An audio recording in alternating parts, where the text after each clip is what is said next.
என்னம்மா எப்போ பாரு ரீக்ரோத் ஹேர் ஆயில்னு சொல்கிற. அப்படி இழந்த முடியை ரீக்ரோத் பண்ணுறதுக்கு உன் ஆயிலில் அப்படி என்ன தான் இருக்குது? என்னங்க இல்லை, தேங்காய் பால் நம்ம முடியை நல்லா ஸ்ட்ராங்காக ஹெல்த்தியாக நம்ம ஸ்கேல்ப்பை மெயின்டைன் பண்ணுறதுக்கு தேங்காய் பால் இருக்குது. டென்ஷன் ஸ்ட்ரெஸ்னால் நமக்கு வர ப்ரீமெச்சூர் கிரேயிங், அதாவது சின்ன வயசுலேயே இளநர இதெல்லாம் வருது அப்படின்னா இதை தடுக்கிறதுக்கான செம்பருத்தி நம்ம ஆயில் ஆட் பண்ணுறோம். குட்டி குட்டியாக உங்களுக்கு பேபி ஹேர்ஸ் வளர்கிறதுக்காக சின்ன வெங்காயத்தை ஃப்ரெஷ்ஷாக ஆட் பண்ணுறோம்.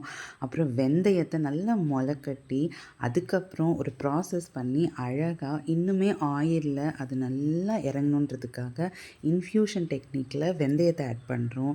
அது மட்டும் இல்லை, நிறைய ஸ்ட்ரெஸ் டிப்ரெஷனால் டீலோஜன் எஃப்ளூயம், அதாவது கொத்து கொத்தாக முடி கொட்டுறது, பேட்சாக முடி கொட்டுறது, அப்படி இருக்கிறவங்களுக்கு கூட மறுபடியும் உங்கள் முடி வளரணுன்னா அதுக்கு இந்த கருஞ்சீரகம் பயங்கரமாக ஹெல்ப் பண்ணும். அதுவுமே நம்ம ஆயிலில் நிறைய ஆட் பண்ணியிருக்கோம்.